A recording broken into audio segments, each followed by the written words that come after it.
Hello everyone, তনয়ার পাকশালাতে সবাইকে স্বাগত জানাই। যারা ফার্স্ট টাইম চ্যানেলটা ভিজিট করছো তাদের কাছে অনুরোধ রইল, চ্যানেলটা সাবস্ক্রাইব করো, পাশে থাকা বেল আইকনটি প্রেস করো যাতে নতুন নোটিফিকেশন তোমাদের সামনে চলে আসে। বাঙালিরা কিন্তু এই জাতীয় যে কোনো বাটা খেতে ভীষণ পছন্দ করে, তাই আজকের রেসিপি চিংড়ি বরবটির ভর্তা। এর জন্য দেখো এখানে নিয়েছি বরবটি, যেটা এখন বাজারে খুব হামেশাই ওঠে এবং এটা খুব সহজেই পাওয়া যায়। এখানে বরবটিগুলোকে দেখো এইভাবে রইলো, যেগুলোকে আমরা লম্বা লম্বা করে কেটে নেব। এগুলো ধোয়া নেই, কিন্তু খুব ভালো করে এগুলোকে ধুয়ে কিন্তু কেটে নিতে হবে। এবার দেখো এখানে নিয়েছি কিছু চিংড়ি মাছের মাথা, যেগুলোকে আমরা খুব ভালো করে কিন্তু পরিষ্কার করে তার যে দাড়ি চোখ সেগুলোকে সম্পূর্ণ পরিষ্কার করে ধুয়ে রাখা রয়েছে। এবার একটা বাটিতে দিয়েছিলাম পরিমাণ মতন জল, যার মধ্যে দিয়েছিলাম পরিমাণ মতন নুন দিয়ে বরবটিগুলোকে কিন্তু সিদ্ধ করতে দেব। এখানে সিদ্ধ বলতে পারো 70% কুক করলেই যথেষ্ট। যেহেতু একদম নরম রয়েছে সেহেতু খুব বেশি কুক করার কোনো প্রয়োজন নেই। দেখো হালকা একটু বলক উঠে আসলেই কিন্তু এটা কুকড হয়ে যাবে। এবার এটাকে কিন্তু একটা ঝুড়ির মধ্যে ঢেলে নিয়ে ঠান্ডা করে নিতে হবে। ততক্ষণে দেখো এখানে আমরা একটা কড়াই বসিয়ে নিয়েছি, যার মধ্যে দিলাম পরিমাণ মতন সর্ষের তেল। এবার তেলে দিয়েছিলাম বেশ খানিকটা পরিমাণের রসুন আর দিয়েছিলাম কিছু শুকনো লঙ্কা। এখানে রসুনের পরিমাণটা যতটা বেশি হবে ততই কিন্তু খেতে বেশ ভালো লাগে এই ধরনের যে কোনো আমিষ ভর্তাতে। দিয়েছিল একটা বড় সাইজের পেঁয়াজ, যেটাকে এইভাবে লম্বা করে রাফলি কুচিয়ে নিয়েছে।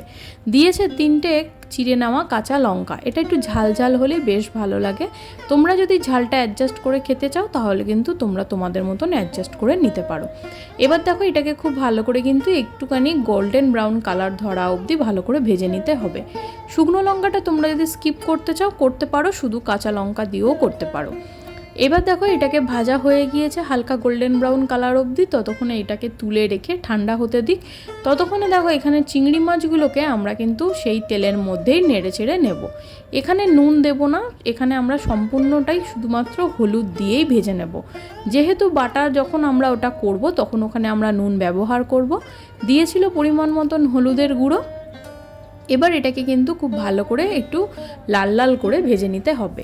এটাকে চাইলে কিন্তু অনেকেই হয়তো এটাকে কাঁচা করে থাকো, কিন্তু আমি তোমাদের বলবো কাঁচা বেটো না, একটু ভেজে নিলে তার সেন্ট কিন্তু ভীষণ ভালো আসে। দেখো এবার এটাকেও ঠান্ডা করে নেওয়া হয়েছে। এবার এখানে বরবটি কিন্তু আমাদের একদম ঠান্ডা হয়ে গিয়েছে, যেটাকে একটা মিক্সার জারের মধ্যে সম্পূর্ণ বরবটিটাকে দিয়ে একটা স্মুথ পেস্ট বানিয়ে রেখেছে। এর মধ্যে কিন্তু মা কোনো রকম জল ইউজ করেনি। এবার ভেজে রাখা পেঁয়াজ, রসুন, শুকনো লঙ্কা, কাঁচা লঙ্কা এবং যে চিংড়ি মাছের মাথাগুলো সেগুলোকেও এর মধ্যে কিন্তু দিয়ে দেবে। দিয়ে কিন্তু একবার ঘুরিয়ে নিলেই যথেষ্ট। এর মধ্যে জল দেওয়ার কোনো প্রয়োজন নেই, যেহেতু বরবটির মধ্যে কিছুটা হলেও জল থেকে থাকবে সেহেতু এর মধ্যে জল দেওয়ার কোনো প্রয়োজন নেই।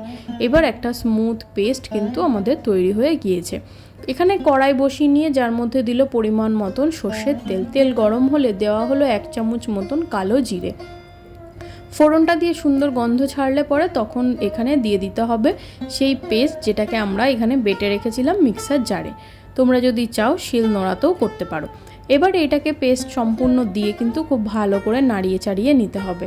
তোমরা হয়তো যারা প্রথম থেকে আমার চ্যানেলটাকে ভিজিট করছো এবং ফলো করছো তারা হয়তো জেনে থাকবে বাটা ততক্ষণ অবধি ভাজতে হবে যতক্ষণ না কড়াই এবং খুন্তি দুটোকেই ছেড়ে একটা পিণ্ড মতন তৈরি হয়ে যাচ্ছে ততক্ষণ অবধি।